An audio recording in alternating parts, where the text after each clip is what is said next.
പശ്ചാത്താപമുണ്ട്, regret ഉണ്ട്, ഇങ്ങനെ ചെയ്തതിൽ വിഷമമുണ്ട്.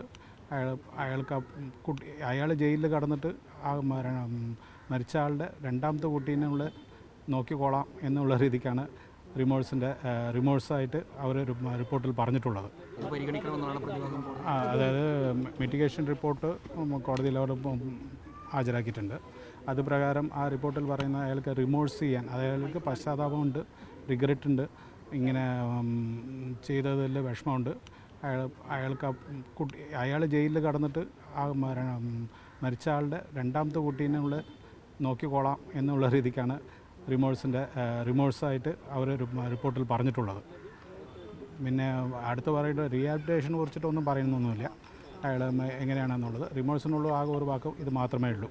പിന്നെ അയാൾക്ക് ഒരു റിഗ്രറ്റ് ഉണ്ട് എന്നുള്ളത് മാത്രമാണ് അവർ ഹൈലൈറ്റ് ചെയ്തിട്ട് പറഞ്ഞിട്ടുള്ളത്. വേറെ കൂടുതലായിട്ടൊന്നുമില്ല. പക്ഷേ നേരിട്ട് കണ്ട അഭിഭാഷകർ തയ്യാറാക്കിയ ഇൻവെസ്റ്റിഗേഷൻ റിപ്പോർട്ട് അല്ലാത്ത തെളിവില്ലാത്ത പലതും അത് കണ്ട് അതായത് ഈ ഇൻവെസ്റ്റിഗേഷൻ റിപ്പോർട്ടും മിറ്റിഗേറ്റഡ് റിപ്പോർട്ടും സെപ്പറേറ്റ് ആയിട്ടാണ് ഫയൽ ചെയ്തിരിക്കുന്നത്. മിറ്റിഗേറ്റിംഗ് റിപ്പോർട്ടിന് പോയത് വേറെ 2 വക്കീലന്മാരാണ്. ഡിഫൻസ് കൗൺസിലിൽ നിന്ന് വേറെ 2 വക്കീലന്മാരാണ്. മറ്റേ അത് കൺസോൾട്ട് ചെയ്തിട്ടാണ് ചീഫ് ഒരു മിറ്റിഗേറ്റിംഗ് റിപ്പോർട്ട് ഫയൽ ചെയ്തിട്ടുള്ളത്. ആ ഇൻവെസ്റ്റിഗേഷൻ റിപ്പോർട്ടിൽ ചീഫിൻ്റെ മിറ്റിഗേറ്റിംഗ് റിപ്പോർട്ടിൽ പറഞ്ഞിട്ടുള്ള കാര്യങ്ങളൊന്നും പറഞ്ഞിട്ടില്ല. ഈ ഇൻവെസ്റ്റിഗേഷൻ റിപ്പോർട്ട് എന്ന് പറയുന്നതും അയാളുടെ അടുത്ത് ചോദിച്ച ചോദ്യങ്ങളുടെ ഉത്തരങ്ങളും മാത്രമാണ് എഴുതിയിട്ടുള്ളത്. ആ ഉത്തരങ്ങളൊന്നും ഈ മിറ്റിഗേറ്റിംഗ് റിപ്പോർട്ടിൽ പറഞ്ഞിട്ടുള്ള കാര്യങ്ങൾ എങ്ങനെ വന്നു എന്നുള്ളത് യാതൊരു അടിസ്ഥാനവും കാണുന്നില്ല. അത് കോടതിയും നോക്കി പരിശോധിച്ചിട്ടുണ്ട്. അല്ല, മിറ്റിഗേഷൻ റിപ്പോർട്ടിൽ സ്വാഭാവികമായിട്ട് ചെന്താമര പറഞ്ഞ കാര്യങ്ങൾ തന്നെയാണല്ലോ ഉണ്ടാവുക. അതെങ്ങനെ അല്ല, അതായത് ഇൻവെസ്റ്റിഗേഷൻ റിപ്പോർട്ടിലാണ് ഇൻവെസ്റ്റിഗേഷൻ റിപ്പോർട്ടിൻ്റെ ബേസിലാണ് മിറ്റിഗേറ്റിംഗ് റിപ്പോർട്ട് തയ്യാറാക്കിയിരിക്കുന്നത്.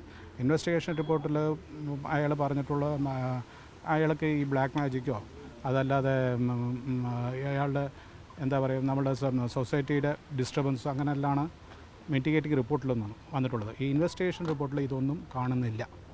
അതുകൊണ്ടാണ് എടുത്തു പറഞ്ഞത്. ഈ മിറ്റിഗേറ്റിംഗ് റിപ്പോർട്ടിൽ പറഞ്ഞിട്ടുള്ളതിനൊന്നും യാതൊരു അടിസ്ഥാനമില്ലാതെയാണ് അത് ആ ചീഫിൻ്റെ ഒരു ഒപ്പീനിയൻ മാത്രമാണ്. മിറ്റിഗേഷൻ റിപ്പോർട്ട് കോടതിയെ സ്വാധീനിച്ചാൽ വധശിക്ഷയിൽ ഇളവ് കിട്ടാൻ സാധ്യതയുണ്ട്. അങ്ങനെ സ്വാധീനിക്കാൻ ചാൻസ് വളരെ കുറവാണ്. കാരണം ബാക്കി ഇനി 2 ആൾക്കാരുടെ റിപ്പോർട്ടുണ്ട്. അത് പ്രോസിക്യൂഷൻ്റെ ഫേവറാണ്. അത് ഓൾറെഡി വന്നിരിക്കുന്നത് 2 റിപ്പോർട്ട്, പ്രൊബേഷണറി ഓഫീസറിനും സൈക്കാട്രിസ്റ്റിനും. ഇനി ഒരു പ്രൊസീജിയറും ഇല്ല. 20-ാം തീയതി വിധി പറയും. അതാണ് മിറ്റിഗേറ്റിംഗ് റിപ്പോർട്ടിൽ പറയുന്ന എല്ലാ പോയിൻറ്സും പറഞ്ഞിരിക്കുന്ന ഒരുപാട് പോയിൻറ്സും അവരുടെ തന്നെ ഇൻവെസ്റ്റിഗേഷൻ റിപ്പോർട്ടിൽ അതിനെപ്പറ്റി ഡിസ്കഷൻ ഇല്ല. അയാൾ പറഞ്ഞതായിട്ടും പറയുന്നില്ല. ഇല്ല, അങ്ങനെയൊന്നുമില്ല. അതിപ്പോൾ അവരുടെ ഒപ്പീനിയൻ എഴുതിയെന്ന് മാത്രമേ ഉള്ളൂ.